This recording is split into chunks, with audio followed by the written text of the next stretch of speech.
Tutor Rajesh চ্যানেলের পক্ষ থেকে তোমাদের সকলকে স্বাগত। আজ আলোচনা করব নবম শ্রেণীর ভূগোল বিষয়ের প্রথম পর্যায়ক্রমিক মূল্যায়ন 2024-এর সাজেশন নিয়ে। তোমরা ইতিমধ্যেই জেনে গেছো এই পরীক্ষায় নম্বর অর্থাৎ পূর্ণ নম্বর 40 এবং সময় পাবে 1 ঘন্টা 30 মিনিট। প্রথমে সিলেবাস দেখো, প্রাকৃতিক ভূগোল থেকে গ্রহরূপে পৃথিবী, পৃথিবীর গতিসমূহ, ভারতবর্ষের আঞ্চলিক ভূগোল থেকে ভারতবর্ষের সম্পদ।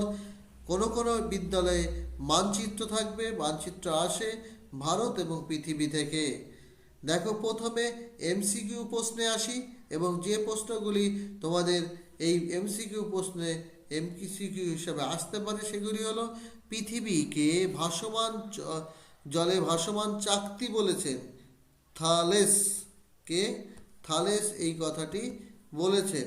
পরের প্রশ্নে আসি, তোমার দেখো, সৌরজগতের সবচেয়ে কম আপেক্ষিক গুরুত্ব সম্পন্ন গ্রহকে বৃহস্পতি। কি বললাম? বৃহস্পতি।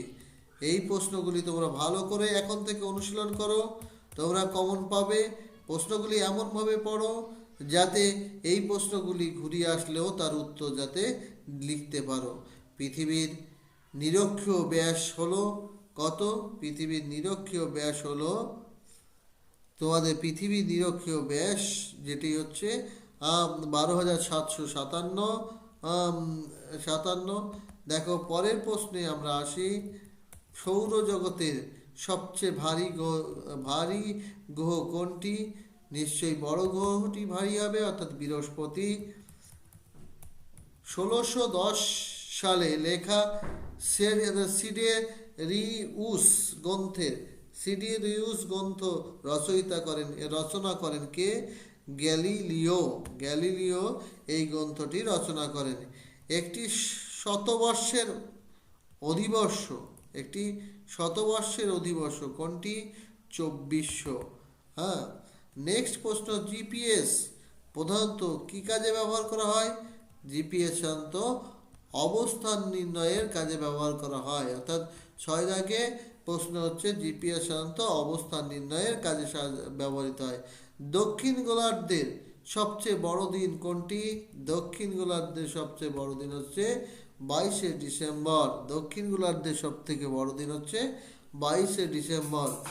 যে কয়লা দহনে ধোঁয়াহীন নীলাভ অগ্নিশিখা বেরোয় সেটি হচ্ছে অ্যান্থ্রোসাইড। হ্যাঁ, অ্যান্থ্রোসাইড। পরের প্রশ্নে আসি, ভারতের বৃহত্তম সৌর পার্ক অবস্থিত রয়েছে কোথায়? চাংকায়।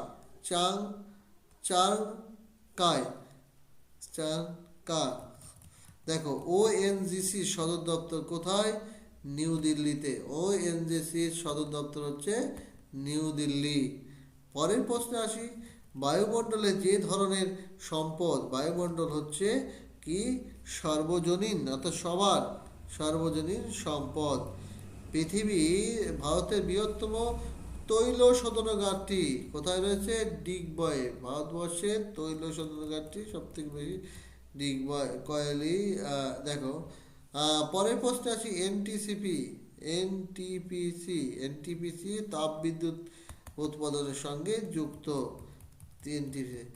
আকরিক লোহা উৎপাদনে প্রথম স্থান অধিকার করেছে ছত্তিশগড়।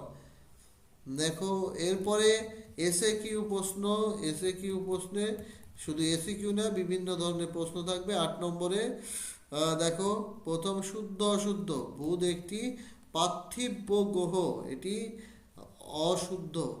নিরক্ষীয়, হ্যাঁ, পৃথিবীর নিরক্ষীয় পরিধি, দেখো পরিধি হচ্ছে 12,757, এটি ভুল। দেখো, সৌরদিন বার্ষিক গতির সৌরদিন বার্ষিক গতির ফলে হয়, এটি ভুল। জোয়ার ভাটা শক্তি, 4 দাগে জোয়ার ভাটা শক্তির অচিরাচরিত শক্তি, এটিও ভুল। হ্যাঁ, অচিরাচরিত শক্তি, হ্যাঁ, এটি ভুল নয়। এটা শুদ্ধ হবে। হ্যাঁ, তাহলে এটা শুদ্ধ হবে। এরপরে 5 দাগে দেখো, পৃথিবীর নিকটতম প্রতিবেশী গ্রহ হচ্ছে মঙ্গল, এটা হবে শুক্র। দেখো 1773 খ্রিস্টে জিপিআরএস ব্যবস্থা শুরু হয়, এটি শুদ্ধ। পৃথিবীর কক্ষপথের উপর নিরক্ষীয় 3.5 ডিগ্রি কোণে হেলে থাকে, এটিও ভুল। শূন্যস্থান পূর্ণ করা, দেখো বি দাগে শূন্যস্থান পূর্ণ করা। আর শুক্র শুধু সূর্য, শুধু পৃথিবী কেন, সূর্য নিজের অক্ষের উপর দিয়ে ঘোরে, এটি বলেছেন গ্যালিলিও।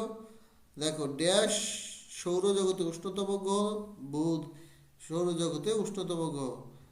ক্রোলাইট, ক্রোলাইট ড্যাশ ক্রোলাইট একদম দুষ্প্রাপ্য সম্পদ। দক্ষিণ ভারতে ড্যাশ বিদ্যুৎ উৎপন্ন সবচেয়ে বেশি হয়, জলবিদ্যুৎ উৎপাদন। পৃথিবীর সব জায়গায় বিষুব হয় বছরের ড্যাশ দিনে, তাহলে 2 দিনে পৃথিবীর সব জায়গায় কি হয়, পৃথিবীর সব জায়গায় দিন রাত্রি সমান হয়। সৌরজগতে ড্যাশ গ্রহের আবর্তন প্রায় 243 দিন। দেখো নরওয়ে যখন নিশীথী সূর্যের দেশ দেখা যায়, সেখানে ড্যাশ ঋতু বিরাজ করে, অর্থাৎ শীত ঋতু বিরাজ করে। দেখো একটি বা দুটি কথায় উত্তর দিতে হবে। পৃথিবীর আলোকিত এবং অন্ধকারাচ্ছন্ন অংশের মধ্যবর্তী সীমারেখাকে কি বলা হয়, ছায়াবৃত্ত। পরের প্রশ্নে আসি। দেখো ভারতের প্রথম পারমাণবিক কেন্দ্র গড়ে উঠেছিল তারাপুরে, মহারাষ্ট্রে। তারাপুরে প্রথম কি গড়ে উঠেছিল, প্রথম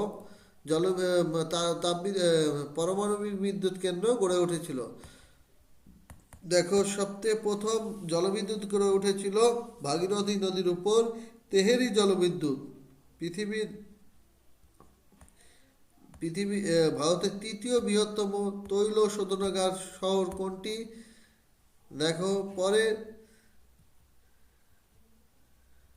মুম্বাই। ভারতের প্রথম জলবিদ্যুৎ উৎপাদন কেন্দ্র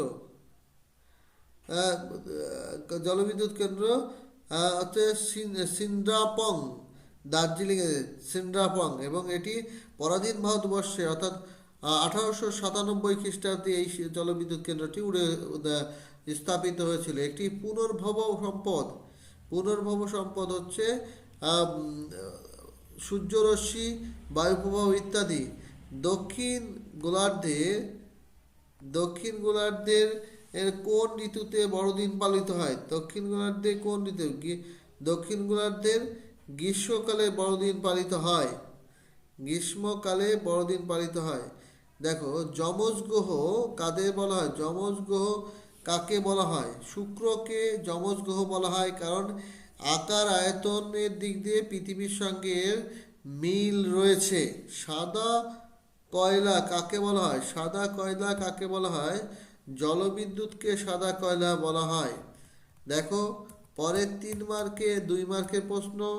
এক দাগে পৃথিবীর সাদৃশ্য বলতে কি বোঝো, অর্থাৎ জিওড। জিপিআরএস এর ব্যবহার ও গুরুত্ব, খুব গুরুত্বপূর্ণ প্রশ্ন এবং পরীক্ষায় এসে থাকে। দেখো পরের প্রশ্ন, পৃথিবীর অক্ষ কাকে বলে? পৃথিবীর কক্ষ এবং অক্ষ কাকে বলে? 4 দাগে অধিবর্ষ কি?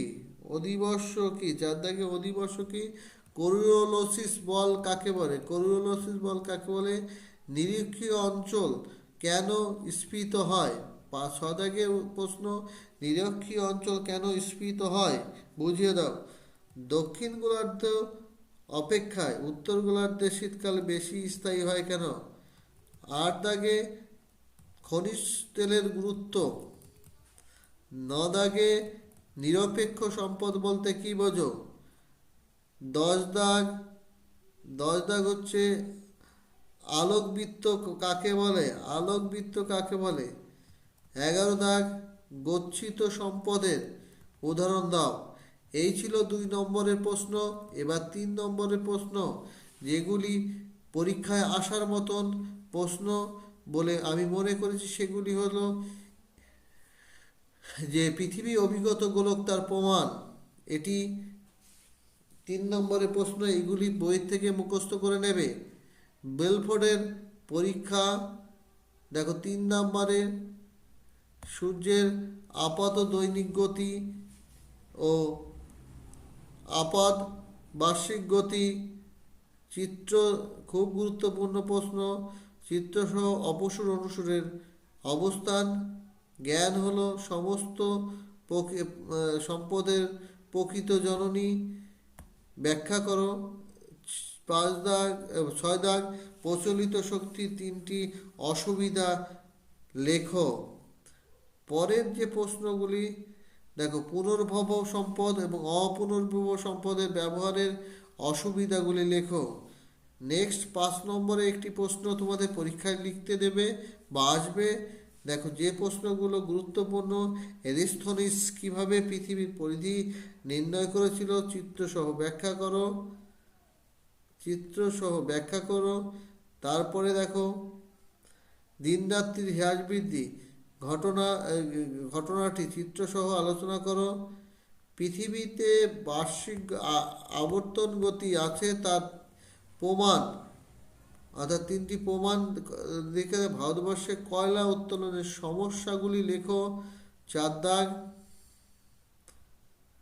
দেখো সম্পদের সংজ্ঞা দাও এবং সম্পদের বৈশিষ্ট্য লেখো।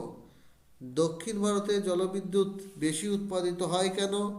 পূর্ব ভারতে কেন তাপবিদ্যুৎ উৎপাদিত হয়? এই ছিল প্রশ্ন 5 নম্বরে, যেগুলি থেকে পরীক্ষায় আসার সম্ভাবনা প্রবল।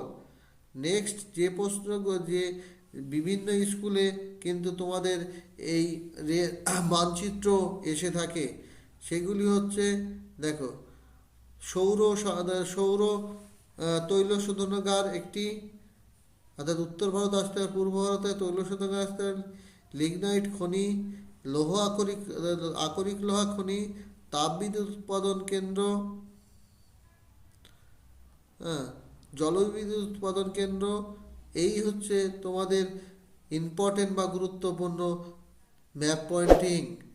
দেখো এই প্রশ্ন থেকে আশা করি তোমরা কমন পেয়ে যাবে।